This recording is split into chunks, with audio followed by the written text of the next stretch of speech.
오늘은 요한 1서 3장 10절로 12절까지의 말씀을 같이 좀 나누려고 합니다.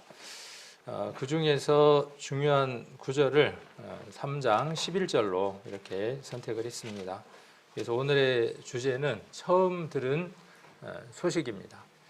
우리가 처음 들은 소식은 무엇인지 오늘 이 말씀을 통해서 확인을 하실 수 있으면 좋겠습니다. 답은 이미 적혀 있죠. 우리가 처음 들은 소식이 무엇인지는 이 말씀 속에 있습니다. 그래서 우리 성도님들이 처음 들은 소식이 무엇이었는지 한번 확인을 해보기를 원하고 그 소식 속에서 살아가고 있는지 점검해보는 귀한 한 시간이 되시기를 원합니다. 3장 10절 먼저 한번 보시겠습니다.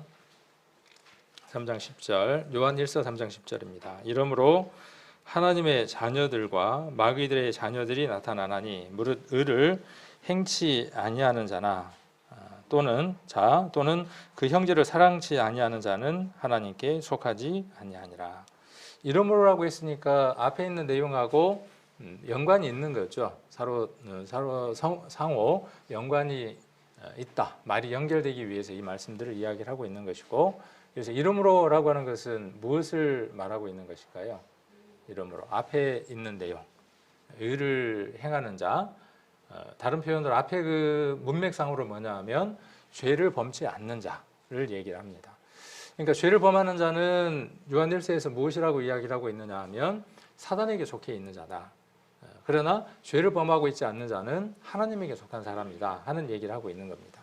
그래서 그 문제를 해결해 주시기 위해서 죄에 관한 문제를 해결하기 위해서 오신 분이 예수님이다. 그 얘기를 3장 5절과 그리고 몇 절이었죠? 8절 두 구절을 통해서 우리가 살펴보았죠. 예수님 우리를 위해서 이 세상에 오신 것은 죄를 사해 주기 위한 것이다. 너희가 그것을 알고 있다. 예수님에게는 죄가 없다. 이 말씀이 3장 5절이었죠. 3장 8절의 말씀은 무슨 말씀이었느냐 하면 예수님이 나타나신 목적은 어디에 있느냐 하면 마귀의 일을 멸하기 위해서 오셨다. 그러니까 3장 5절이었습니다. 3장 8절.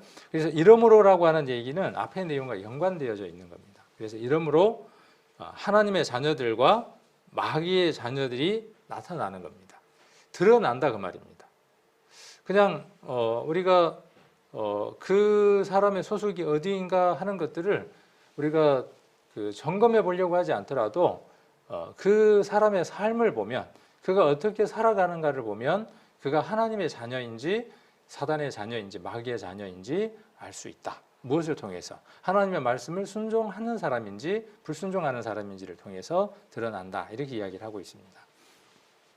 쉬운 성경입니다. 쉬운 성경을 이렇게 제가 옮겨두었습니다. 3장 10절을 전반부와 후반부로 나눠서 좀 살펴보려고 합니다. 그래서 전반부는 하나님의 자녀들, 마귀의 자녀들에 관한 내용들입니다. 그래서 이것으로 우리는 누가 하나님의 자녀이며 누가 마귀의 자녀인지 알 수 있습니다.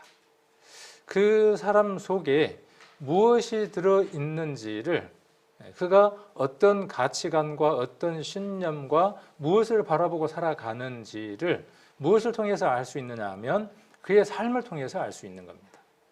그리스도인이라는 말은 그리스도가 그에게 모든 가치관이고 그리스도가 그에게 모든 것이다 라는 말이 그리스도인이라는 뜻입니다. 구원받았다는 뜻입니다. 그리스도를 닮은 사람이라는 뜻이죠. 그러면 그가 그 마음 안에 담고 있는 것이 말로 행동으로 나오는 것이기 때문에 드러나는 것이기 때문에 그것을 통해서 그가 하나님의 자녀인지 사단의 자녀인지 알 수 있다는 겁니다. 그래서 누가 하나님의 자녀이며 누가 마귀의 자녀인지 알 수 있습니다. 올바른 일을 행하지 않는 사람은 하나님의 자녀가 아닙니다. 그리고 자기 형제를 사랑하지 않는 사람도 하나님의 자녀가 아닙니다. 이렇게 이야기를 했습니다. 요즘은 참 이런 아이들 보는 것 반가운 일이죠. 우리 하루도 있고 하음이도 있고 엊그저께 우리 하루가 태어났는데 또 하음이가 태어났는데 하음이 뒤집는 거 엊그저께 본 것 같아요. 막 뒤집었다고 박수치고 교회에서 또 섰다고 박수치고 그랬던 것 같아요. 그런데 그 하루가 뒤집어도 별로 반응이 없더라고. 왜냐하면 하루가 그 집의 첫 번째 아이였기 때문에 더 그랬던 것 같아요. 그래서 하루가 이렇게 뒤집는 거는 크게 별로 반응이 없고 그냥 뒤집었는가 보다. 좀 있으면 이제 서겠죠. 근데 보니까 그 이 얼굴을 눈 있는 데를 이렇게 보니까 이제 보는 사람들마다 다 다를 겁니다. 어떤 사람들은 딱 주가부지 닮았구만 하는 사람도 있고, 얼굴 이렇게를 보니까 저는 누가 언뜻 생각나느냐 하면 우리 정 집사님이 언뜻 생각나더라고요. 눈매에서 우리 정 집사님의 그 눈매가 이렇게 있더라고요. 그러니까 그 전 때에 살았던 사람들의 그 얼굴들이 그 다음 때에 그대로 있더라고요. 그러니까 닮아 있는 거죠. 이게 닮는다라고 이야기를 하는 거죠. 이 애가 누구를 닮았겠어요? 만일 옆집 아저씨를 닮았다 그러면 문제가 있는 거죠. 딱 누구를 닮느냐 하면 우리 말로 주가부지를 닮는 거죠. 어떻게 이렇게 잘 닮았는가 모르겠어요. 잘 골랐죠, 제가. 이거 하나 고르려고 얼마나 애썼겠어요. 딱 닮았어요. 딱 닮아. 그죠? 딱 보면은 어떻게 이렇게 닮았는가. 고개 이렇게 하고 있는가나 손 이러고 있는가나 딱 닮았어요. 왜 이렇게 닮았을까요? 지금 요한 1서가 이야기하는 게 무슨 얘기를 하느냐 하면 이 얘기를 하는 겁니다. 그 안에 본능적으로 아버지의 유전자를 갖고 있다는 거예요. 그러니까 시간이 점점점 지나면 얘가 30년이 지나면 어떻게 될 줄 아십니까? 저는 알고 있어요. 30년이 지나면 어떻게 되냐면 딱 이렇게 돼요. 그죠? 30년 딱 지나면 이렇게 되는 거예요. 이 아버지가 30년 전에는 어떻게 했어요? 딱 이랬어요. 딱 이렇게 되는 거예요. 저희 아버지 그 학창 시절의 그 사진을 보면, 그 사범학교 다녔을 때 사진을 보면 누구하고 똑같으냐 하면 우리 형님하고 똑같아요. 저는 좀 안 닮았더라고. 저는 외탁이어서 외가족을 많이 닮아서 어머니 쪽을 많이 닮았어요. 우리 형님을 보면 걸음걸이라든지 뭐든지 똑같은 거예요. 한날 우리 형님이 그 얘기를 하더라고요. 이전에도 한번 제가 이야기를 한 것 같은데 홈플러스를 갔는데 벽에 거울이 크게 붙어 있었어요. 그걸 모르고 거울을 보니까는 아버지가 이런 데로 오실 일이 없는데 아버지가 자기를 보고 막 오더래요. 그래서 자기도 반가워서 막 갔더니 자기 아버지도 더 빨리 오더래요. 보니까 거울에가 자기 몸에 보여가지고 이렇게 자기 그 걸음걸이 안에 누가 딱 있냐 하면 아버지가 들어있는 거예요. 얼굴도 그렇고 모든 것이. 우리 딸이 그 정 집사님 얘기했지만 이전에 우리 그 김명자 모친 장례 치르고 그 이렇게 집에까지 이제 올라갈 때 우리 요림이가 뒤에 따라오고 제가 있고 그랬는가 봐요. 웃으시면서 그러더라고요. 꼭 걷는 게 주가부지 닮았다고. 딸이 주가부지 닮았다고. 이 여자가 주가부지를 닮으면 좀 문제가 좀 있는 거예요. 엄마를 닮아서 좀 이쁘게 걸어야 되는데 주가부지를 닮았다는 얘기는 지금 팔자 걸음을 걷는 거예요. 그러니까 본능적으로 갖고 있고 후천적으로 어떠냐 하면 그 부모는 자식의 거울이기 때문에 보고 배우는 거죠. 그대로 배우는 겁니다. 자주 이야기하지만 우리 집에 남자 셋이 있었습니다. 아버지, 저 형님 셋이 있었어요. 전화 와가지고 우리 형님이 전화 받았는데 갑자기 저를 찾고 우리 아버지가 받았는데 갑자기 우리 형님을 찾고 목소리가 다 비슷한 거예요. 톤이나 이런 것들이 비슷한 겁니다. 후천적으로 닮아가는 거죠. 요한복음 8장을 한번 찾아보겠습니다. 요한복음 8장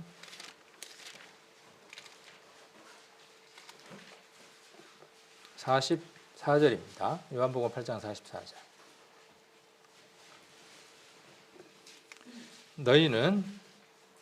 너희는 너희 아비 마귀에게서 났으니 너희 아비의 욕심을 너희도 행하고자 하느니라.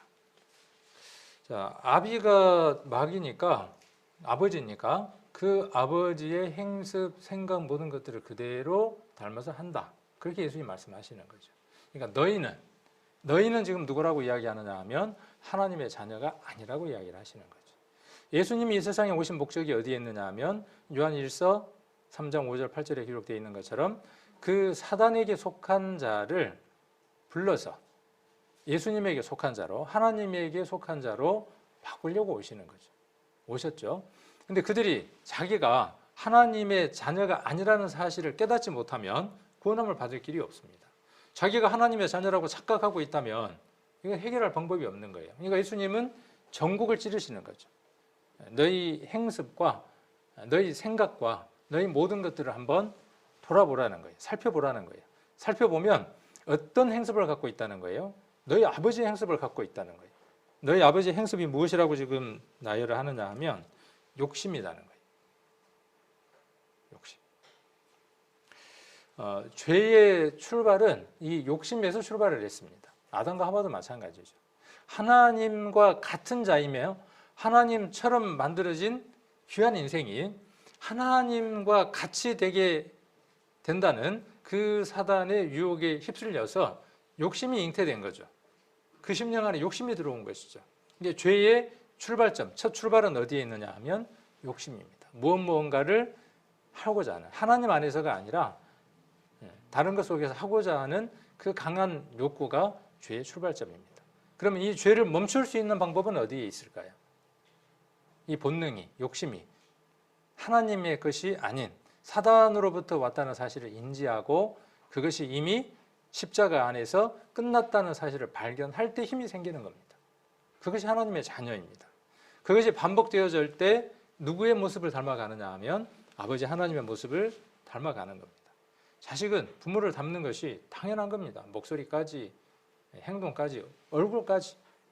세상에서는 그가 아버지를 닮았는가 안 닮았는가를 껍데기를 보고 먼저 판단합니다. 그래서 외탁이니 친가를 닮았니 이렇게 이야기를 합니다. 그러나 하나님 말씀하시는 것은 무엇일까요? 그의 중심이 무엇으로 바뀌어 있느냐입니다. 중심만 바뀌면 됩니까? 아닙니다. 성경은 그 중심이 바뀐 사람에게 그 삶이 어떠해야 하는가에 대한 내용을 이야기를 하는 겁니다. 우리들 심령 안에 빛이 왔습니다. 이것은 진리입니다. 교리적인 것입니다. 말씀적인 것입니다. 가장 근본적인 겁니다. 그러면 빛이 왔으면 그 사람은 어떠한 삶을 살아야 되냐는 거예요. 그건 윤리적인 문제입니다. 성경은 교리적인 문제와 윤리적인 문제를 같이 이야기를 합니다. 도덕도 함께 이야기를 합니다. 하나님을 만났으니까 윤리 도덕 필요 없느냐? 절대로 그렇지 않습니다. 하나님은 더 엄한 잣대의 자로서 우리 인생들에게 도덕과 윤리적인 규범이 있음을 이야기를 하고 있습니다. 목적이 어디에 있습니까? 그렇게 해야 되는 목적이. 그래야 하나님의 이름이 존귀히 되는 겁니다. 우리가 존귀한 자가 됐고 우리의 삶이 구별되고 존귀할 때 세상 사람들이 우리를 바라보고 저들은 하나님의 자녀이구나 라고 이야기를 하는 것입니다. 구원만큼이나 이것이 우리에게 중요한 일이라는 것이죠. 아무렇게나 살아도 된다라고 하는 것은 속은 것입니다. 완전히 속은 겁니다. 수없이 이런 얘기를 해도 바뀌지 않는 이유들이 어디에 있느냐 하면 처음 들은 그 소식이 잘못되어 있기 때문에 그렇습니다. 첫 소식이 잘못되었기 때문에 그렇습니다. 자, 그래서 뒤에 좀 더 읽어보면 너희 아비의 욕심을 너희도 행하고자 하느니라. 이는 처음부터 살인한 자요. 진리가 그 속에 없으므로 진리에 서지 못하고 거짓을 말할 때마다 제 것으로 말하나니 이는 저가 거짓말장이요 거짓의 아비가 되었습니다. 그래서 너희 아비 마귀는 거짓말의 대장이다 그 말이에요. 그래서 우리가 거짓 것을 품고 있을 때 거짓을 말하게 되는 겁니다. 우리가 거짓을 이야기할 때 선의의 거짓말이 있다 그러죠. 물론 그럴 때도 있더라고요. 그 사람의 마음이 편하기 위해서 우리가 어떤 말들을 속이는 경우도 있죠. 근데 근본적인 것들을 이야기를 안 하고 그런 것들을 또 우리가 다르게도 이야기하는 부분도 있는데, 그래서 거짓의 아비예요. 거짓말장이에요. 우리가 거짓을 말할 때 보면 마음 안에 무엇이 들어앉아 있느냐 하면 악한 것이 들어앉아 있을 때가 많다는 것이죠. 그래서 아들은 아버지를 닮는 것이 당연한 이치입니다. 자, 이러므로 라고 아까 이야기를 했죠. 그러면 아까 누가 마귀의 자녀고 누가 하나님의 자녀냐라고 물었죠. 앞에서. 그러면 이 한 구절에서 답이 있습니다. 10절 안에서 답이 있어요. 누가 마귀의 자녀인지 하나님의 자녀인지 답을 이야기해두고 있습니다. 아주 간단합니다. 첫 번째 뭐냐 하면 의입니다. 의. 옳은 삶을 살고 있느냐예요. 계속 앞에서부터 의를 행하는 자라고 이야기를 하고 있죠. 그리고 그 의가 무엇인가에 대한 정의는 우리 성도님들에게 제가 여러 차례 이야기를 해드렸죠. 그 옳은 것이라고 하는 것은 누구에게나 다 옳은 것이라고 하는 것은 복음 외에는 없습니다. 예수 그리스도께서 오신 것, 그것이 옳은 것입니다. 모든 사람에게 옳은 것이에요. 그리고 모든 사람을 바르게 할 수 있는, 옳게 할 수 있는 것이 예수 그리스도입니다. 그래서 예수님이 의인이며 예수 그리스도께서 하신 것이 의로운 일입니다. 예수 그리스도께서 하신 것을 본받고 살아가는 것이 그의 삶과 발자국을 맞춰서 살아가는 그 사람의 삶이 의로운 삶을 살아가는 사람입니다. 그 사람이 의인인 겁니다. 그래서 의를 행치 않는 자, 첫 번째입니다. 두 번째가 어떤 자입니까? 그 형제를 사랑치 아니하는 자. 나는 구원 받았는데요. 그렇게 이야기하면서 이 말씀을 무시하시게 됩니다. 나는 구원 받았는데라고 먼저 마음에서 방어를 하게 되면 나는 과거, 현재, 미래 모든 죄를 다 사함받아서 하나님의 자녀인데 라고 방어막을 치면 이 말씀은 절대로 본인의 것이 될 수가 없습니다. 여전히 우리는 세상 가운데 있습니다. 이 표현은 세상은 죄악된 세상이다라는 표현입니다. 그 가운데 우리가 살아갑니다. 죄를 지을 수밖에 없는 가능성 가운데 있습니다. 우리의 모든 죄값을 갚으셨다고 성경은 선언하고 있고, 성경은 우리의 죄성과 우리의 마음까지 깨끗하게 하셨다라고 선언한 적은 없습니다. 우리의 마음과 삶들은 진행형인 겁니다. 누구를 덧입어서요? 예수 그리스도를 덧입어서.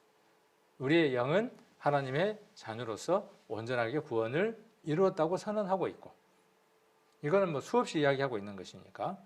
그래서 구원함을 받은 성도에게 여전히 이 말씀은 유효한 겁니다. 그가 하나님의 자녀일지라도 그가 의를 행하고 있지 않고 사랑하고 있지 않다면 그 모습은 세상 사람들에게 누구를 닮은 모습이라는 거예요? 마귀를 닮은 모습이라는 거예요. 구분할 길이 없다는 거예요. 그가 하나님의 자녀이라고 하는 닮은 점을 찾아볼 길이 없다는 거예요. 그래서 올바른 일을 행하지 않는 사람은 하나님의 자녀가 아닙니다. 그리고 자기 형제를 사랑치 않는 사람도 하나님의 자녀가 아닙니다. 여기는 선언합니다. 저는 두 가지로 나눠서 이야기를 합니다. 성경은 물론 요한일서도 마찬가지지만 이 구절에서 봐서는 단언적으로 이야기를 하는 것이죠. 저는 구분해서 여러분들이 정말 하나님의 자녀입니까? 라고 묻고 있고, 또 하나는 하나님의 자녀라면 자녀답게 살고 계십니까? 라는 두 가지 질문을 드리고 있는 겁니다. 하나님의 자녀다운 삶이 내게서 없다면 5년 되고 10년 되고 시간이 많이 지났는데도 불구하고 하나님을 닮은 모습이 내게서 나오지 않는다. 그렇다 그러면 이게 시의 문제인 거예요. 요한일서도 마찬가지입니다. 그걸 먼저 살펴보고, 그러함에도 불구하고 아직 내게서 지난번에 우리가 나와 있는 그 9절에 나와 있는 말씀처럼 계속해서 내가 범죄하는 삶이 이어지거든. 근본을 살펴봐라. 그렇게 9절에서 이야기를 하고 있죠. 계속해서라고 제가 지난번에 이 말씀을 드렸죠. 우리가 예수 그리스도를 만났는데도 불구하고 예수 그리스도께서 오신 목적이 우리 안에 이루어졌다라고 간증했음에도 불구하고 죄에 대한 자유함이나 죄를 이기지 못하는 삶, 죄를 범하고 사는 삶을 살아간다면 문제가 있다. 그것이 9절의 얘기였죠. 여기는 구체적으로 의라고 이야기를 하고 있고 사랑이라고 이야기를 하고 있습니다. 하나님은 어떤 분입니까? 성경은 하나님의 속성과 본성을 여러 곳에서 기록해 두었습니다. 그래서 하나님은 땡땡이다. 예수님 오셔서 뭐라고 말씀하셨습니까? 나는 땡땡이다. 그렇게 말씀하셨죠. 그 말씀과 하나님은 땡땡이다 하는 말씀이 다 일치합니다. 예수님 말씀하시기는 나는 길이다. 나는 진리다. 나는 생명이다. 나는 사랑이다. 예수는 그렇게 말씀하셨습니다. 예수님의 속성이에요. 그분 안에 있는 근본을 얘기를 하는 겁니다. 그러면 그의 근본이 그러니까 그의 삶은 어떻게 있습니까? 그의 삶도 그 삶과 일치된 삶을 사는 겁니다. 하나님께서 우리에게 요한 1서에서 요한을 통해서 우리에게 말씀하시는 것이 우리가 하나님의 자녀라면 하나님의 본성이 의라고 하는 본성을 가졌다는 거예요. 하나님은 어떤 속성을 가졌냐 하면 사랑이라고 하는 속성을 가졌다는 겁니다. 본성을 가졌다는 겁니다. 그래서 요한 1서도 그렇고 요한복음도 그렇고 무엇을 선언하느냐 하면 하나님은 사랑이다. 근본, 성품을 이야기를 하고 있는 것이죠. 사단은요? 사단의 성품은요? 시기하고 질투하고 욕심이 가득한 성품이 사단의 성품이에요. 우리가 오랫동안 누구의 자녀였습니까? 긴 시간 동안 누구의 자녀라고 이야기하면 좀 그렇고 땡땡이라 그러잖아요. 그럴 때는 누구의 땡땡이였어요. 그래서 우리가 습관적으로 학습되어진 것이 무엇이냐 하면 시기, 질투, 미움, 욕심들이에요. 거짓들이에요. 여전히 우리는 그것 속에 살아가죠. 그런데 그렇게 살아가는 그 삶들을 통제할 만한 힘이 우리 안에 있다. 그런 뜻입니다. 그래서 하나님의 자녀인가 마귀의 자녀인가 하는 판별하는 기준, 시금석으로서 지금 요한일서 3장 10절에서는 무엇을 제시하느냐 하면 의를 행하고 있냐, 사랑하고 있냐. 그러니까 그 사랑은 누구를 사랑하는 사랑이에요? 그 형제를 사랑하는 사랑이에요. 이 형제라는 말은 가정 안에 부모로부터 물려받은 그 형제도 이야기가 해당이 될 것이고 또 예수 그리스도의 피로 말미암아 하나님 안에서 예수님이 맏형이 되고 그 후에 구원받은 사람들이 동생들이 되어진 하나님 안에서의 가정인 형제 자매도 말하는 것이기도 하고 그 다음 또 여기에 형제라고 하는 말은 무엇도 해당되느냐 하면 실은 우리는 다 형제입니다. 하나님 안에서 하나님께서 창조하신 귀한 형제 자매들입니다.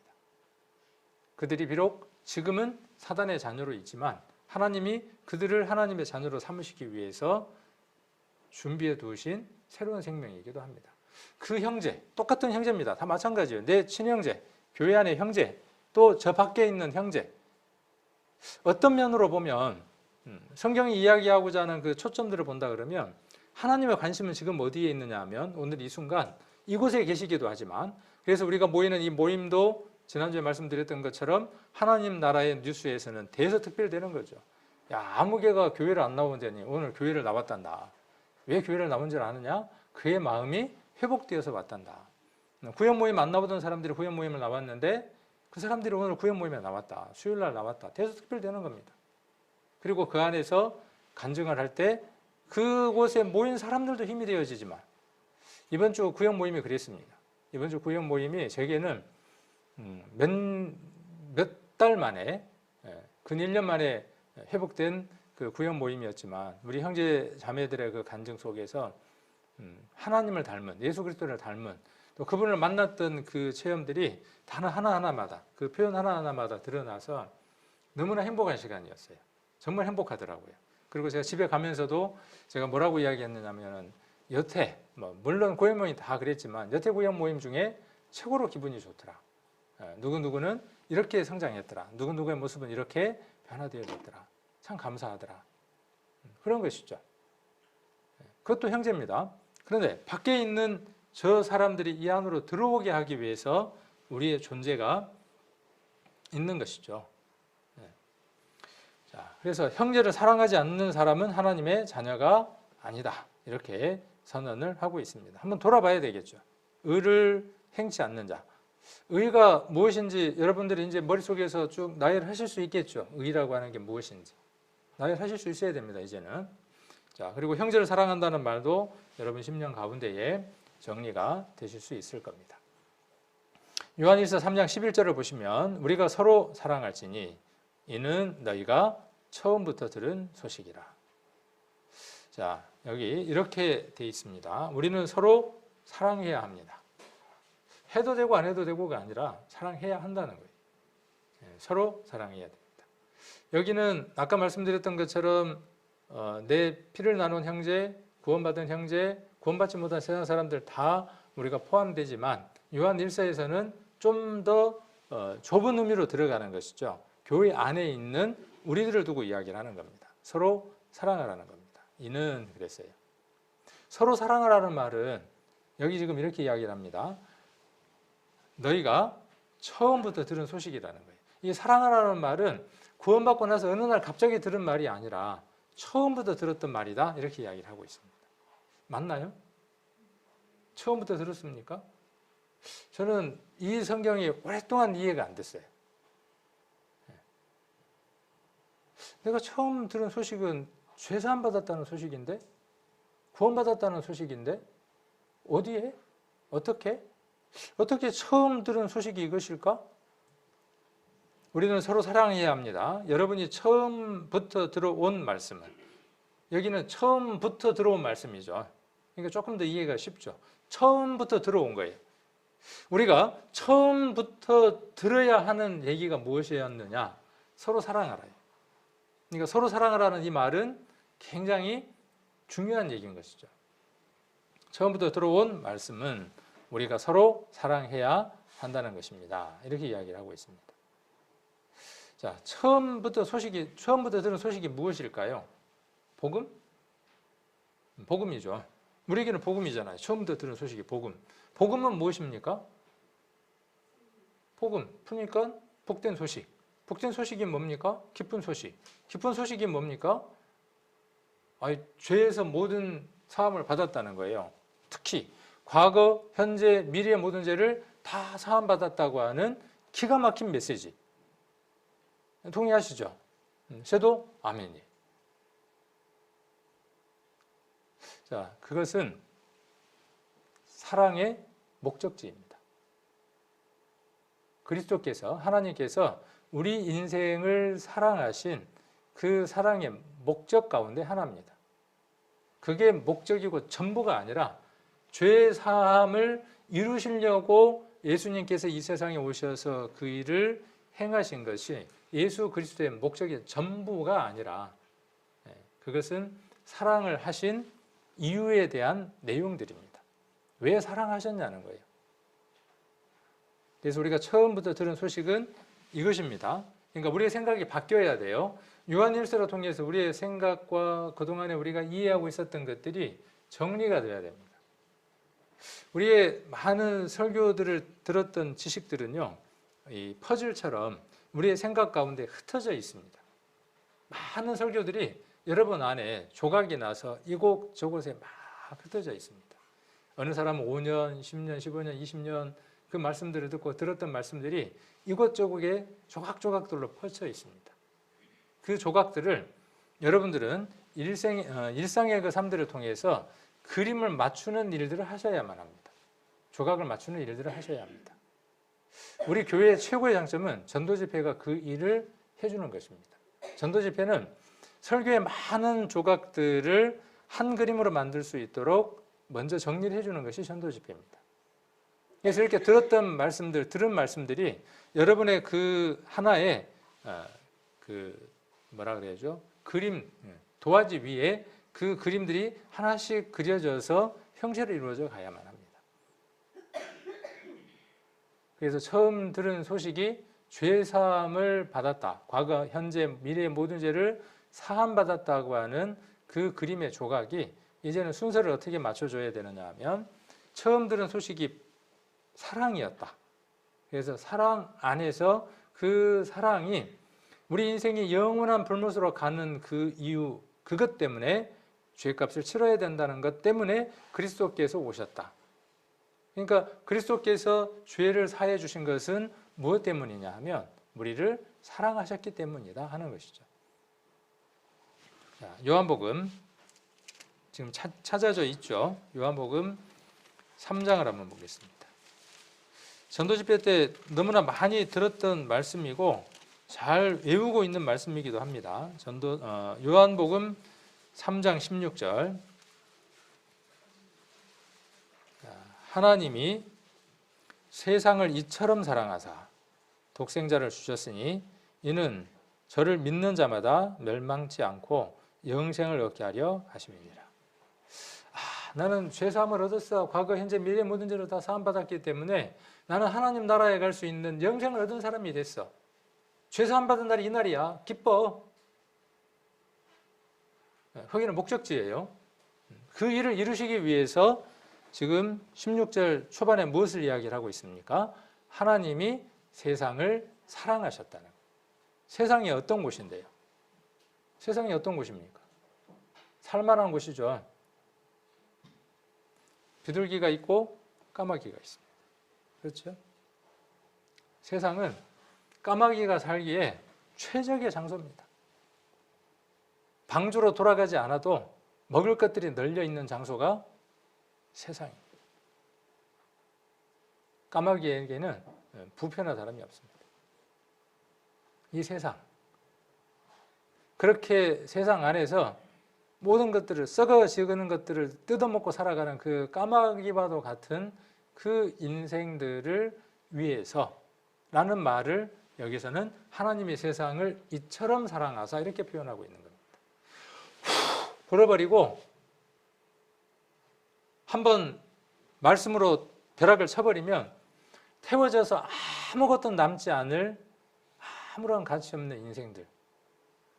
그들이 마치 그 시골의 화장실처럼 그렇게 모여서 살아가는 이곳, 이 세상, 여기를 사랑하셨다고요. 그래서 어디로 옮기시려고요? 그 죄가 없고 하나님의 영원한 나라로 옮기기 위한 것이죠. 그래서 처음 들은 소식은 뭐냐면요, 하나님이 세상을 사랑하셨다예요.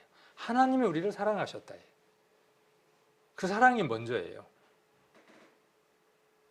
여러분 심령 안에 죄의 값을 그리스도께서 다 치르셨다 이전에 하나님이 나를 사랑하셨다.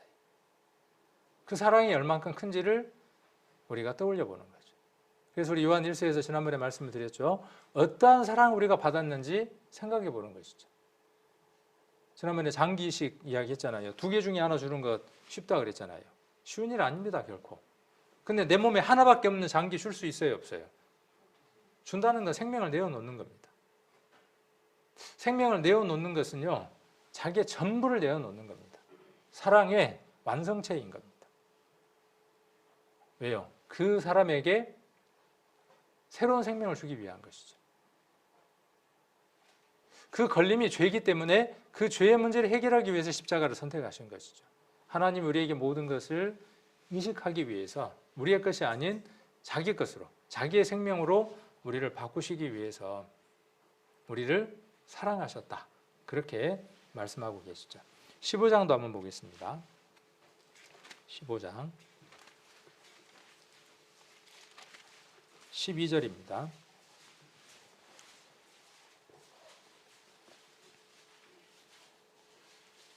15장 12절 내 계명은 곧 내가 너희를 사랑한 것 같이 너희도 서로 사랑하라 하는 이것이니라. 요한 1서는 이 내용을 그대로 가져다가 계속 반복해서 쓰고 있습니다. 서로 사랑하라는 이야기를 합니다. 사람이 친구를 위하여 자기 목숨을 버리면 이에 더 큰 사랑이 없나니 너희가 나의 명하는 대로 행하면 곧 나의 친구라. 그래서 친구를 위해서 목숨을 버리면 이 얘기는 뭐냐 하면 너희를 위해서 내가 목숨을 버리러 왔다 하는 얘기가 그 속에 포함되어 있는 것이죠. 생명을 주셨어요. 왜 생명을 주셨습니까? 이 대답에 우리의 죄를 사하시려고요. 과거, 현재, 미래 모든 죄를 다 사하시기 위해서요.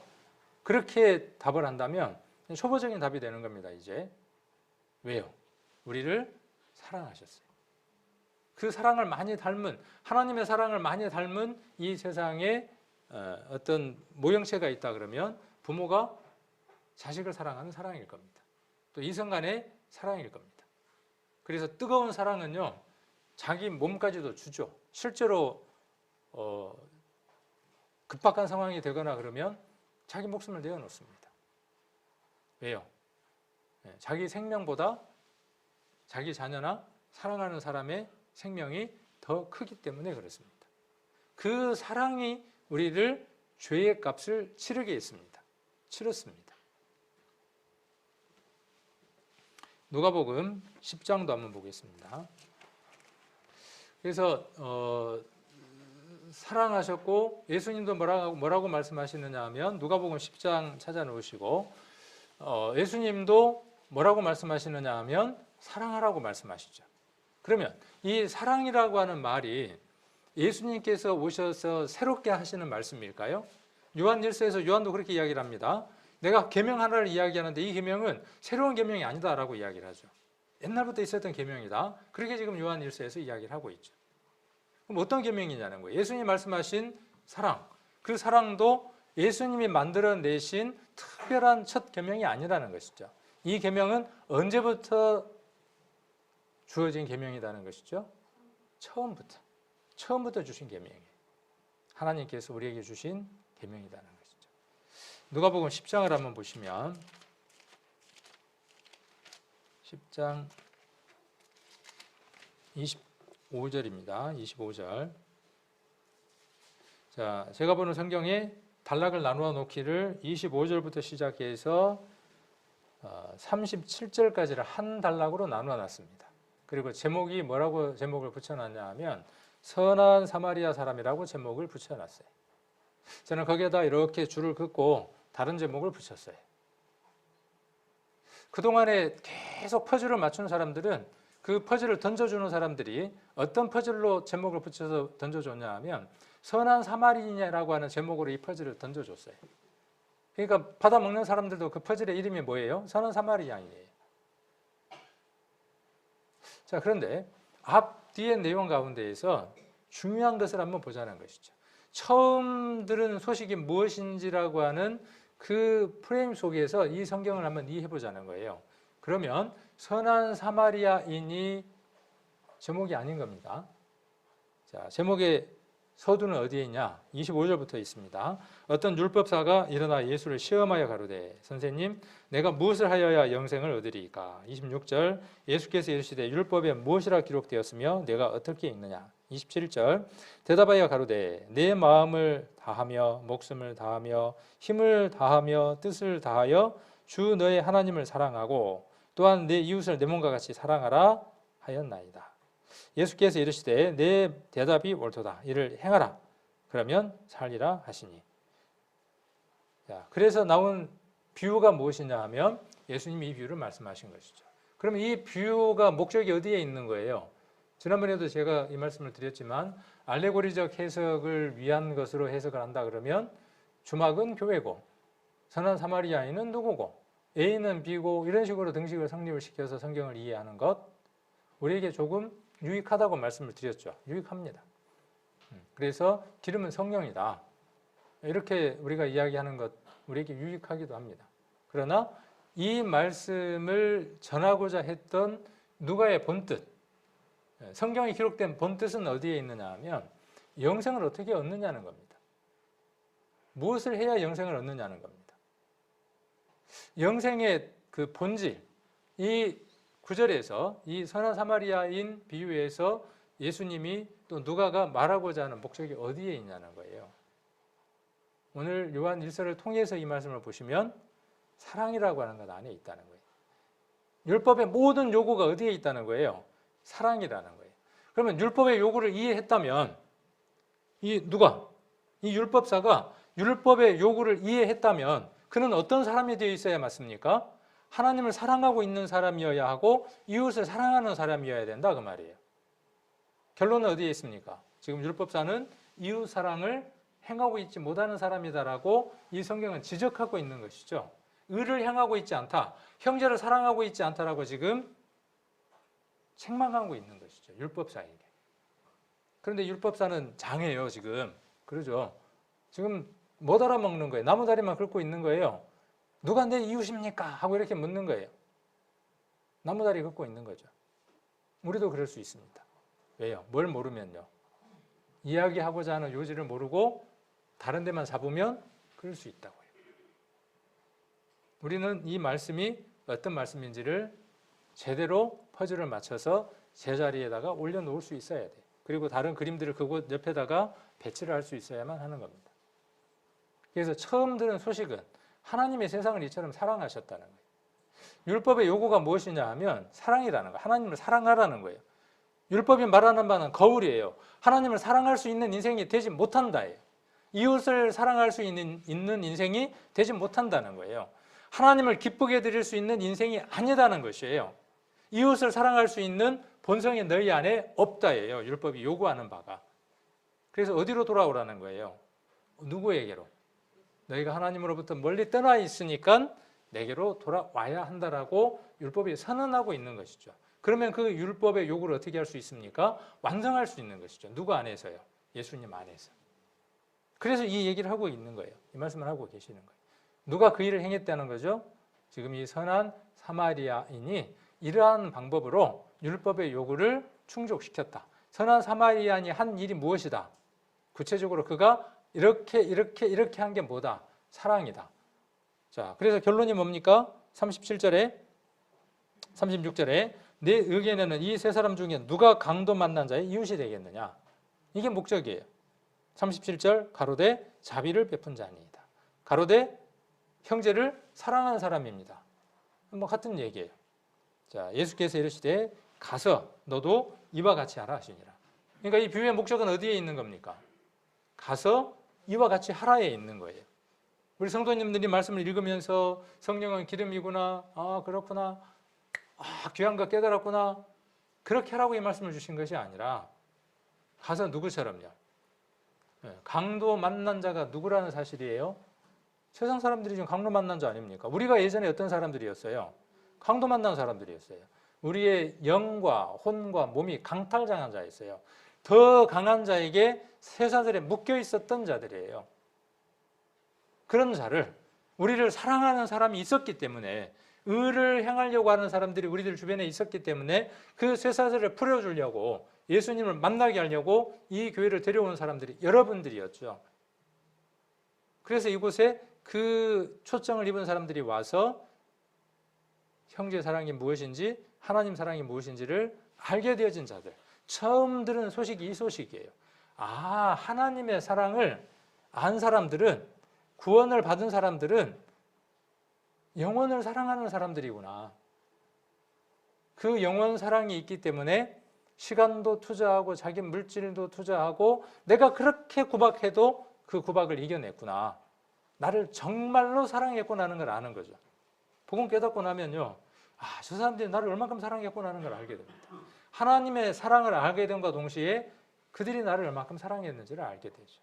그리고 그 사랑이 내가 사랑하는 사람에게 그 사랑을 전달할 수 있는 힘이 되어지죠. 그게 없으니까 어떤 사람이에요? 그게 없으니까 지금 요한 1서 2장 10절에서는 그는 마귀의 자녀인 것이 분명하다 그 말이에요. 그렇게 닮아가지 않는다 그러면, 그는 형제 사랑하는 그 마음이 없다 그러면 그는 마귀의 자식일 가능성이 농후하다, 그렇게 이야기를 하는 겁니다. 이 소식에 대한 얘기는 요한 1서 1장을 한번 봅니다. 요한 1서 1장 1절. 우리가 처음 들은 소식이 뭐 이것 하나뿐이겠습니까? 그렇죠? 놀라운 소식이잖아요. 가슴이 터져버릴 것 같고, 그렇게밖에 표현이 안 되더라고요. 가슴이 터져버릴 것 같다는 것으로밖에 표현이 안 되더라고요. 어마어마한 소리를 들었죠. 여기 지금 요한 1서 1장 5절에도 이렇게 이야기를 합니다. 우리가 저에게서 듣고 너희에게 전하는 소식이 이것이니. 자, 우리가 저에게서 듣고 너희에게 전한 소식이 있어요. 우리도 이 소식을 전하려고 하는 거죠. 이 소식 안에 많은 게 들었죠. 그러나 그것의 핵심적인 것, 중요한 것은 지금 요한일서 3장 지금 10절, 11절, 12절에서는 무슨 얘기, 11절에는 뭔 얘기를 하느냐 하면 사랑이다라고 이야기를 하고 있는 것이죠. 그 사랑을 전달하는 것에 있어서 그분이 얼마큼 큰 분인가 하는 것들을 이야기를 하는 거죠. 그래서 5절에 보시면 이것이니, 여기는 지금 무엇을 그 소식이라고 이야기를 하느냐 하면 곧 하나님은 빛이시라 그에게는 어두움이 조금도 없으시니라, 이렇게 이야기하고 있죠. 이 소식 들으셨습니까? 하나님은 빛이다. 이게 변해요, 안 변해요? 안 변해요. 이건 누가 바꿀 수 없는 것이에요. 교리적인 선언이에요.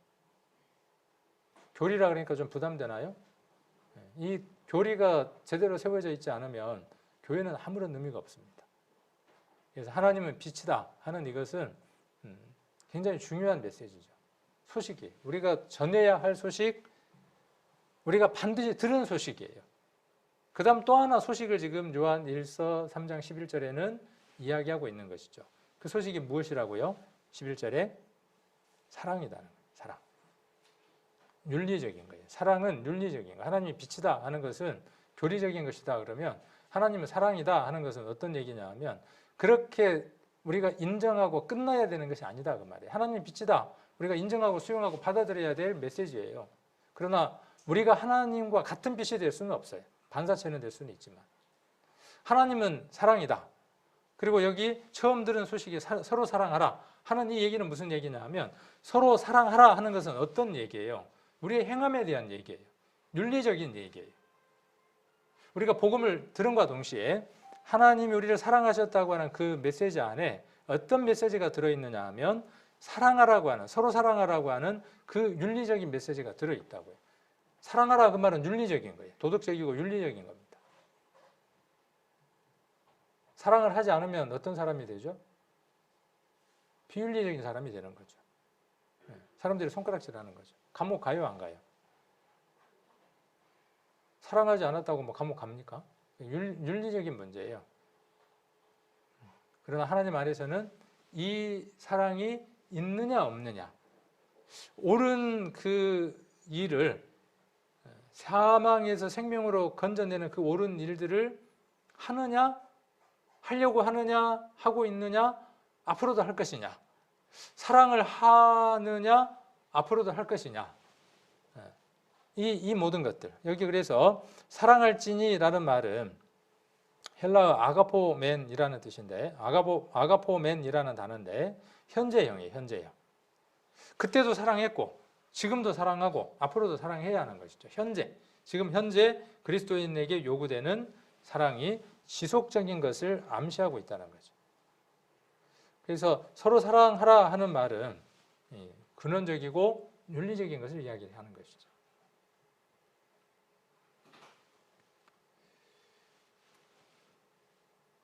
아까 누가복음 10장에서 그 내용들을 우리가 잘 한번 살펴봤죠. 그래서 본질이 뭐냐 하면 사랑이라는 그 본질을 갖고 있다는 겁니다. 자, 요한일서 3장 12절입니다. 자, 가인같이 하지 말라. 악한 자에게 하지 말라. 저는 악한 자에게 속하여 그 아우를 죽였으니 어찐 연고로 죽였느냐. 자기의 행위는 악하고 그 아우의 행위는 의로움이니라. 여기 악한 자에게 속했던 가인, 표현이 좀 더 오늘 요한 1서를 전달하려고 하는 그 표현만큼 이 표현이 좋은 것 같아요. 가인같이 하지 말라, 이 말도 우리에게 경고가 되어지지만 악한 자에게 속했던 가인, 우리가 악한 자에게 속할 수 있는 가능성이 있는 자이므로 경고의 말씀이죠. 되지 마십시오. 이 부분도 두 부분으로 좀 나눠보려고 합니다. 그래서 어쩐 연고로 죽였느냐, 자기의 행위는 악하고 아우의 행위는 의로움이라. 이 부분은 뒤에 한번 살펴보도록 하고, 악한 자에게 속한 자, 이 부분. 지금 요한은 악한 자에게 속했던 사람이 어떤 사람인지 성경을 읽는 사람들에게 떠올려주게 하는 것이죠. 우리 지금 설교할 때에 어떤 본문이 있으면 그 본문을 통해서 이전의 말씀들을 통해서 연결지어서 상기시키는 것처럼 요한도 지금 뭘 이야기하려고 하느냐 하면 처음부터 들은 소식, 서로 사랑하라고 하는 그 말에 대해서 예제를 삼는 거죠. 사단에게 속한 한 예제를 성경 속에서 지금 찾아서 제시하는 거죠. 누가 그런 사람이었다? 가인이 그런 사람이었다. 가인이라고 하는 사람이 그런 사람이었다라고 제시를 합니다. 그 제시의 이유가 어디에 있습니까? 아벨은 의로운 자였고 가인이 시기해서 죽였어요. 시기하고 죽인 것은 어떤 것을 나타낸 겁니까? 오늘 지금 이 제시하는 목적이에요. 자, 마귀의 자녀와 하나님의 자녀가 이름으로 나타난다 그랬죠. 나타나는 거예요. 드러나는 거예요. 가인이 사단에게 속한 것이 무엇으로 드러났다 그 말이에요. 시기로, 그렇죠? 우리가 이제 창세기를 한번 찾아봐야 되겠지만 시기로 동생을 죽인 것으로 나타났다. 그래서 가인은 누구에게 속한 자다? 사단에게 속한 자다. 이렇게 지금 말하고 있는 겁니다. 자, 왜 그랬냐? 자기 행위는 악하다는 거예요. 지금 요한 1서에서 가인의 삶에 대해서 요한은 뭐라고 이야기하느냐 하면 그는 악한 삶을 살았다. 사단에게 속한 삶을 살았다. 그렇게 이야기를 하고 있고 그 아우의 행위는 어땠다? 여기 의로움이라 그랬어요. 의롭다. 여러 성경을 보면 아벨에 대한 삶에 대해서, 아벨에 대한 삶이 구약 성경에 자세하게 기록이 되어 있나요? 창세기에 잠깐 기록되어 있어요. 그렇게 잠깐 기록되어 있는 성경들이 우리 신약을 보면 여러 곳에서 인용이 됩니다. 아벨의 삶도 그렇고 가인의 삶도 그렇습니다. 자기 동생을 죽인 이유는 자기는 악한 일을 했고 동생은 선한 일을 했기 때문입니다. 이렇게 이야기를 하고 있습니다. 히브리서 11장을 한번 보겠습니다. 히브리서 11장 4절. 이 말씀과 이 말씀과 지금 여러분이 보는 말씀들이 이렇게 맥을 같이 해서 퍼즐들이 맞춰지는지를 한번 확인해 보시면 됩니다. 단어 하나하나들까지 어떻게 이렇게 잘 퍼즐들이 맞는지 모릅니다. 11장 4절을 보시면 믿음으로 아벨은 가인보다 더 나은 제사를 하나님께 드림으로. 자, 아벨은 여기 아우의 행위는 의로우니라 라고 이렇게 선언했잖아요. 그런데 여기 히브리서에서는 뭐라고 이야기를 하고 있습니까? 똑같이 이야기를 하고 있죠. 똑같은 선언을 하고 있습니다. 그래서 아벨의 삶을 하나님께 드림으로 의로운 자라 하는 증거를 얻었으니 하나님이 그 예물에 대하여 증거하심이라. 저가 죽었으나 그 믿음으로써 오히려 말하느니라. 그러면 이 구절을 통해서 우리가 무엇을 한번 생각을 해볼 수 있느냐 하면 아벨은 어떤 사람이었다? 믿음을 가진 자였다 라고 히브리서 11장 4절은 말하고 있는 것이죠. 그 믿음이 하나님 보시기에 의로운 자였다, 의로움이었다 라고 이야기를 하고 있는 거죠. 그러면 반대로 가인에 대한 평가는 뭐예요? 가인에 대한 평가는 가인은 믿음이 없었던 자다. 믿음이라는 것은 하나님을 의지하는 것이죠. 하나님만 바라보는 것이죠. 자기 생각, 자기 계획, 자기 뜻이 있음에도 불구하고 그 생각을 이순위로 돌릴 수 있는 사람이 믿음이 있는 사람이에요. 그 표현이 맞죠. 믿음이 있다는 표현은 내 생각을 바꾸는 거예요. 하나님 생각을 우선으로 하는 겁니다. 오늘 갑자기 결혼식이 생겼어. 우리 그런 돌발적인 것들을 이야기를 할 수 있잖아요. 그럴 때 무엇이 시험 받는 것이죠? 우리 믿음이 시험 받는 겁니다. 하나님의 일이 우선인지 내 일이 우선인지에 대한 시험이 이루어지는 것이죠. 그 시험에서 아벨은 어땠다? 통과된 자다 그런 뜻이죠. 믿음이 있었던 자다 그런 뜻입니다. 유다서도 한번 보겠습니다. 한 줄밖에 안 나오는 그 창세기의 내용들을 믿음의 선진들은 여러 곳에서 인용을 했습니다. 아까 요한도 인용을 했고 지금 유다도 인용을 했습니다. 유다서 1장 11절에 보시면 화이스진저 이 사람들이요. 10절을 좀 보시면 더 이해가 편할 겁니다. 이 사람들은 무엇이든지 그 알지 못하는 것을 회방하는도다. 또 저희는 이성 없는 짐승같이 본능으로 아는 그것으로 멸망하느니라. 이제 여러 불순종했던 사람들은 나열을 하면서 순종하지 못했던 사람들은 나열하면서 그 불순종 가운데 사단도 제시하고 여러 사람을 제시하면서 또 누구도 제시하느냐 하면 11절에 화 있을진저 이 사람들이요 가인의 길에 행하였으며 이 사람들과 가인은 동일하다 그렇게 이야기를 합니다. 행하였으며 싹을 위하여 발람의 어그러진 길로 몰려갔으며 고라의 폐역을 쫓아 멸망을 받았다. 한 구절 안에 안 좋은 사람들 이름들이 싹 몰려서 다 나오는 겁니다. 가인도 나오고 또 누구도 나오고요. 발람도 나오고 고라도 나오고 그런답니다. 그럼 이 사람들의 결론이 뭐라는 거예요 지금? 이 유다서에서 결론은 불순종이에요. 그렇죠? 앞에서부터 지금 6절부터 쭉 이야기하는 게 뭐냐 하면 자기 지위를 지키지 않았던 사단, 불순종을 얘기를 하는 거죠. 말씀이 있음에도 불구하고 지난주에 말씀드렸던 것처럼 자기 법이 우선하는 사람, 딜레마 존에 지금 처해 있으면서도 그 딜레마 존에서 원칙을 찾지 않고 중심을 잡지 않고 자기의 상황을 우선하는 사람들의 대표적인 인물들이에요. 순종하지 않았던 인물들을 쭉 나열하고 있는 겁니다. 히브리서에서는 가인은 어떤 자로? 믿음이 없었던 자로 이야기를 하고 있고 유다서에서 가인은 어떤 사람으로? 순종치 않았던 사람으로 나열하고 있고 요한일서에서 가인은 어떤 사람으로 지금 이야기하고 있는 겁니까? 처음부터 들었던 그 사랑을 행치 않았던 자로 지금 선언하고 있는 거죠. 그래서 지금 요한일서는 뭐라고 이야기하는 것이죠? 가인처럼 하지 말라요. 가인처럼 하지 말라요. 창세기를 한번 찾아보겠습니다. 창세기 4장을 한번 가보겠습니다. 창세기의 내용들은 전체로 이것들이 확산되어지고 확대되어지기 때문에 창세기를 바르게 이해하는 것은 우리의 신앙에 있어서 아주 중요하죠. 그런데 어떤 때 보면 우리가 이해하기에는 정보들이 조금 부족할 때도 있어요. 그래서 이 내용의 단락들을 다른 성경들과 이해를 해야만 이 부분들을 좀 더 자세히 이해할 수 있기도 합니다. 4장 1절 한번 보시면 아담이 그 아내 하와와 동침하매 하와가 잉태하여 가인을 낳고 이르되 내가 여호와로 말미암아 등남하였다 하니라. 여기 이름을 누가 붙였습니까? 하와가 붙였습니다. 아담이라고 하는 주어가 나오다가 뒤에 주어가 누구로 바뀌느냐 하면 주체가 하와로 바뀝니다. 그래서 하와가 이 글의 중심이 되어지는 거죠. 내용의 중심이 되어지면서 아들을 낳았어요. 그리고 그 아들의 이름을 남편하고 상의했다는 말은 적혀 있지 않고 어쨌든 뭐라고 붙였냐 하면은 가인이라고 붙였어요. 근데 그 가인의 뜻이 뭐냐 하면 여호와로 말미암아 등남했다. 내가 아들을 얻었다. 획득했다. 소유했다.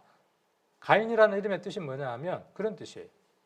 등남했다라는 말이 뭐예요? 아들을 내가 소유했다 그런 뜻이죠. 그 말을 줄이면 등남이죠. 아들을 얻었다 그 말이니까. 근데 그 말의 뜻이 뭐냐 하면 소유했다. 소유했다. 제가 한번 더 이야기할게요. 소유했다. 왜 그럴까요? 중요하니까. 하와는 선악과를 먹고 난 이후에 많은 문제가 생겨서 이그러져 있음을 우리는 4장부터 발견할 수 있습니다. 아들이 누구 거예요?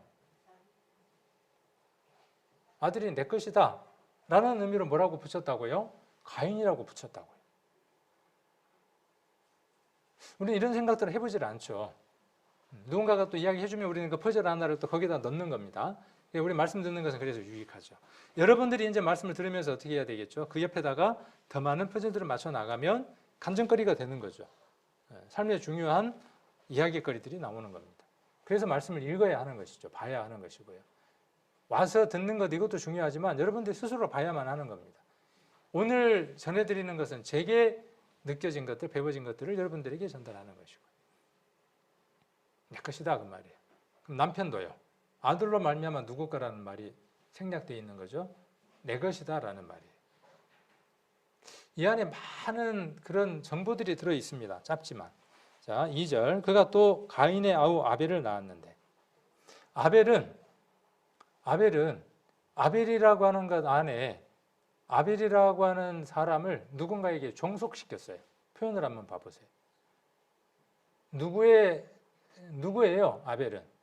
아벨은 누구의 아우예요? 가인의 아우예요. 가인의 아우. 재밌어요. 이런 표현들 하나하나를 보면 참 재밌습니다. 그래서 아벨이라는 말의 뜻은 뭐냐면 허무하다, 공허하다 그런 뜻을 갖고 있어요. 허무하다, 공허하다. 왜 공허했는지는 모르겠지만 공허했나 봐요. 아들 둘을 낳고 나니까 이제 공허했어요. 그래서 누구의 아우예요? 아벨은 또 누구에게 속한 자로 지금 표현을 하고 있죠? 아우에게 속한 자로 표현을 하고 있어요. 형에게 속한 자로. 그래서 가인의 아우 아벨을 낳았는데 자, 여기 표현이 아벨은 뭐 하는 자였습니까? 양치는 자였고 가인은 어떤 사람이었습니까? 농사하는 자였어요. 여기에 많은 정보들이 들었습니다. 자, 세월이 지난 후에 가인은 땅의 소산으로 제물을 삼아 여호와께 드렸고 자, 이게 가인의 삶에 대한 표현이에요. 아벨은 어떠한 삶을 살았다고 지금 신약은 이야기하고 있습니까? 의로운 자였다라고 표현을 하고 있고 가인은 어떤 자라고 지금 표현하고 있습니까?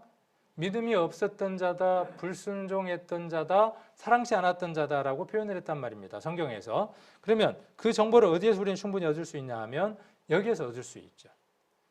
자, 그래서 세월이 지난 후에 가인은 땅의 소산으로 아까 농사하는 자와 무관하지 않죠. 여호와께 드렸고 4절 아벨은 자기도 양의 첫 새끼와 그 기름으로 드렸더니 이것도 정보입니다. 어떤 것에 대한 정보입니까? 양을 치는 자에 대한 정보입니다. 그리고 또 무엇에 대한 정보입니까? 의로운 일을 행했다는 것에 대한 정보를 이곳에 이야기를 하고 있습니다.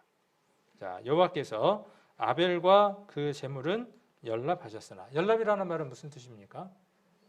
기쁘게 받으시다 그 말이에요. 하나님이 기쁘게 받았어요. 뭘 기쁘게 받았습니까? 제물만 받았죠. 잘 읽어야 돼요.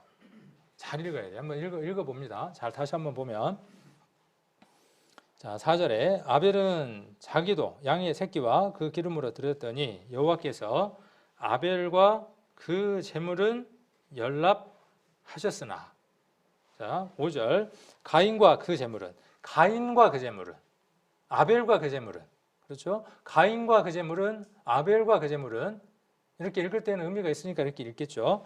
이르시 연락하지 아니하신지라 가인이 심히 분하여 안색이 변하니 여호와께서 가인에게 이르시되 내가 분하여 함은 어쩌미뇨 안색이 변함은 어쩌미뇨 내가 선을 행하면 어찌 낯을 들지 못하겠느냐 선을 행치 아니하면 죄가 문에 엎드리느니라 죄의 소원은 내게 있으나 너는 죄를 다스릴지니라.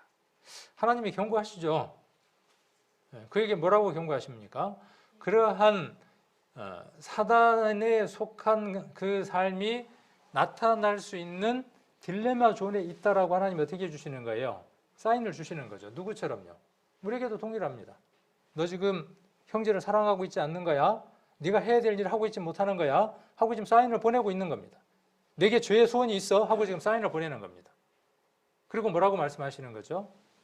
하나님의 자녀답게 죄를 통제해라. 다스려라. 그렇게 말씀하고 계시죠. 브레이크를 딱 잡아. 딜레마 존이니까 브레이크를 딱 잡아.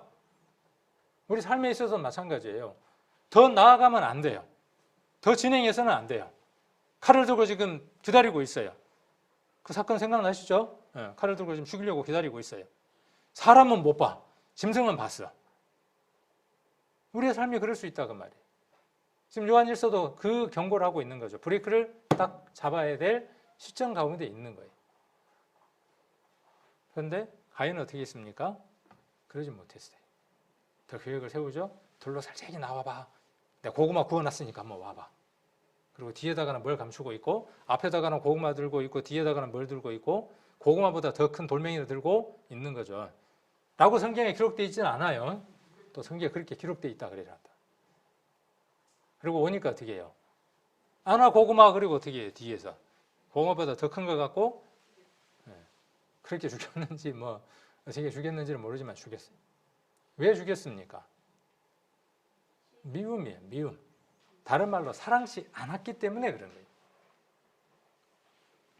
그래서 여기 가인에 대해서는 그렇게 표현을 하고 있는 것이죠. 최초의 피살자는 누굽니까?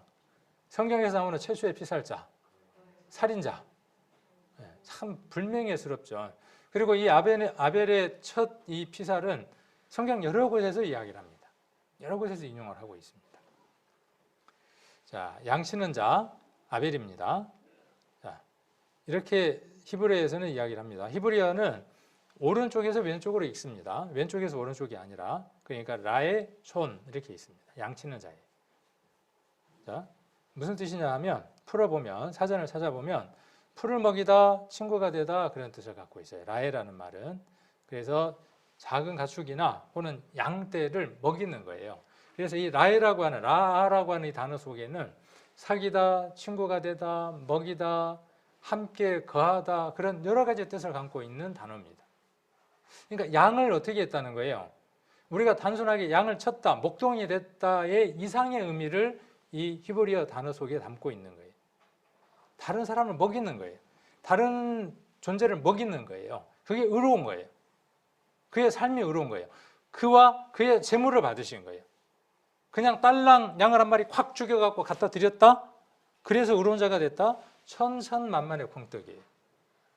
그가 그 의미를 알고 있으면서 그 생명이 얼마만큼 귀한지를 알고 그를 먹이고 가꾸고 입히고 하는 그 모든 사랑을 그 무엇에게? 재물에게 다 했다 그런 의미예요. 그리고 그것을 어떻게 했다고요? 자기 생명과 같은 그 재물을 어떻게 했다고요? 누구에게? 하나님께 드렸다는 의미예요. 자, 그리고 농사하는 자, 가인 그런 말입니다. 똑같습니다. 오른쪽에서 왼쪽으로 읽어야죠. 오베드 아다마 그렇게 있습니다. 아다마 그러니까 뭐 일본말 같네. 오다마, 아다마. 자, 오베드라는 말은 일하다, 섬기다 그런 뜻입니다. 우상으로 삼다라는 의미예요.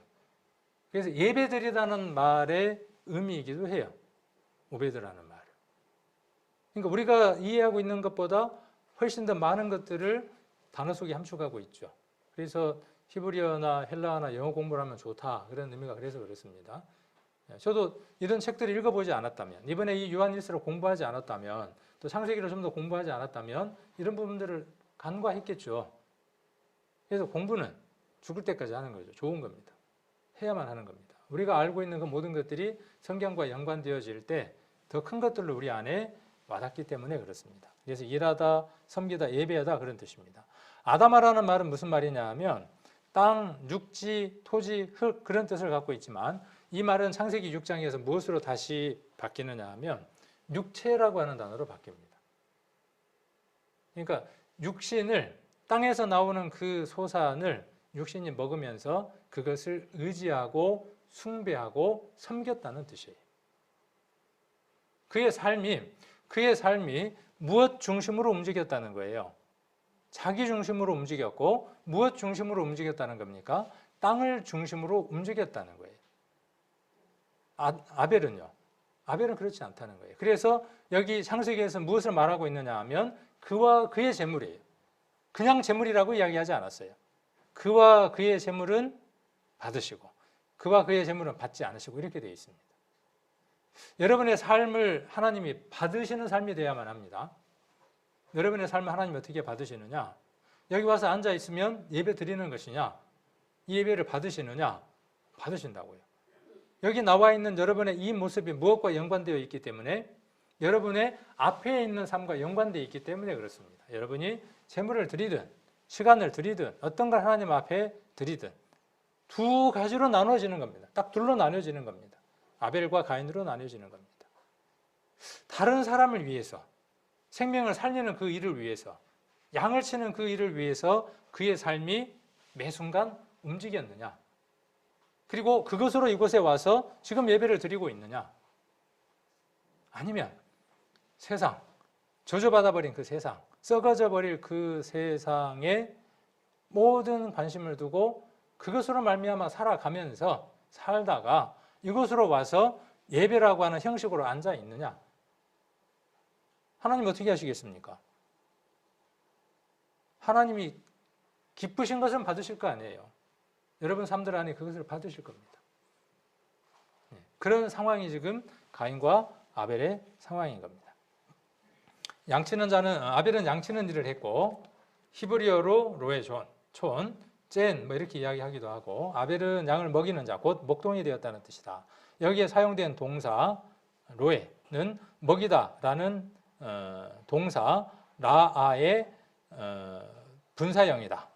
그러니까 로에라는 말은 나라고 하는 말의 분사형이다 그 말입니다. 이 말씀의 의미는 아벨은 양과 같은 타자, 다른 존재를 먹여 살리는 일을 하였다는 뜻이다. 타자를 먹이는 일, 창세기 1장 28절에 나오는 모든 생물을 다스리라는 말씀을 실천하는 일이다. 그러니까 양을 쳤다는 말은 단순하게 양을 먹였다라는 그 의미 이상의 의미를 갖고 있다는 거죠. 하나님의 말씀, 생육하고 번성하고 모든 생물을 다스리라고 하는 그 말씀을 순종하는 자로서의 삶을 살았다라고 어디에 지금 기록되어 있다는 거죠. 우리가 히브리어의 단어들을 보면 그렇게 느낄 수 있는 단어로 기록되어 있다. 이렇게 말하고 있는 겁니다. 자, 아벨은 에덴 동산으로 복귀하기 위하여 창세기 1장 28절의 명령을 준행하려고 했었다는 뜻이다. 아벨은 하나님이 창조하신 생명을 사랑함으로써 죽음에 종속된 인생의 허물을 극복하려고 애썼다.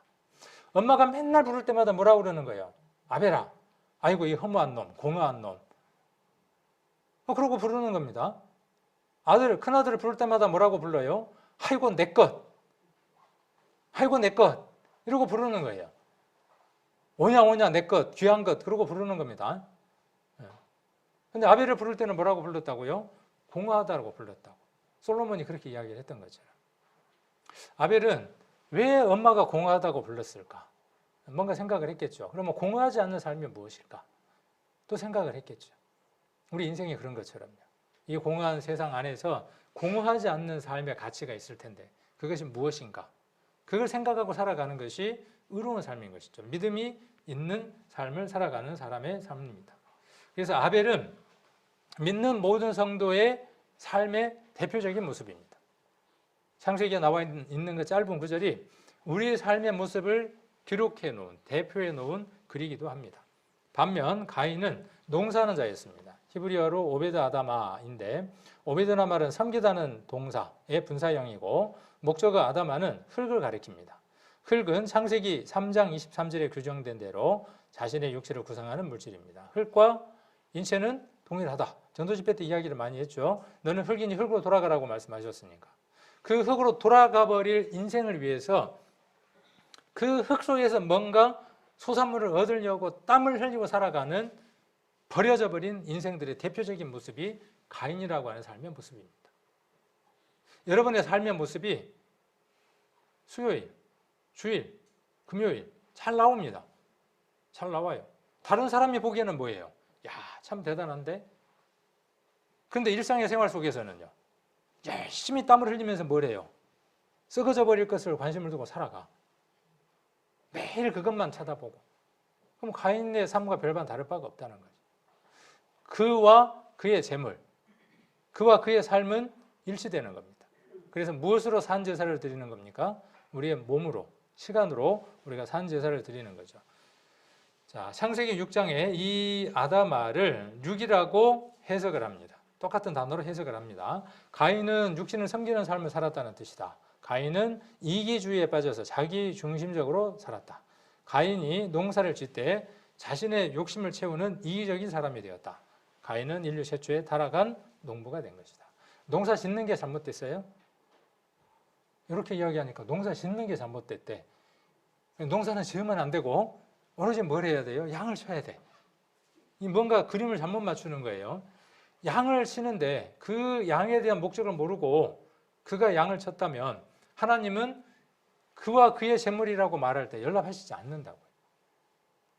자, 곡물은 하나님이 받으시나요? 안 받으시나요? 양만 받으시나요? 곡물은 받으시나요? 안 받으시나요? 받으시죠. 그러니까 이 성경을 농사를 지어서 곡물로 드렸으니까 안 받았다 이렇게 이해를 하면요, 성경을 바르게 이해하지 못하는 겁니다. 초점이 어디에 있는 거예요? 그가 어디에 목적을 두고 살았느냐는, 썩어져 버릴 육신, 흙, 거기에 관심을 두고 살아갔다는 거예요. 우리가 오늘도 무엇을 해야만 합니까? 땀을 흘려야만 합니다. 왜? 말씀에 그렇게 기록되어 있으니까. 그것은 우리의 목적이 아니에요. 그 일을 통해서 우리가 무엇을 할 것인가 하고 있느냐예요. 히브리서 13장을 한번 찾겠습니다. 12장, 히브리서 12장.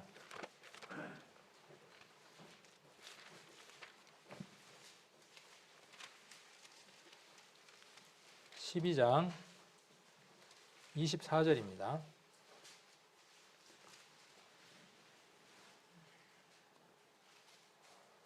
자, 새 언약의 중보이신 예수와 및 여기 이제 아벨 얘기하죠. 아벨의 피보다 더 낫게 말하는 뿌린 피니라. 그러니까 아벨의 피는 억울한 피였죠.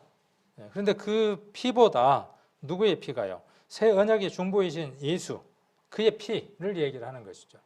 예수 그리스도의 피는 우리의 죄를 사하신다. 처음 들은 소식, 어떤 것이 먼저 있어야 된다는 것이죠. 그가 우리를 왜 사랑하셨냐는 거예요. 그가 우리를 얼만큼 사랑하셨냐는 거예요.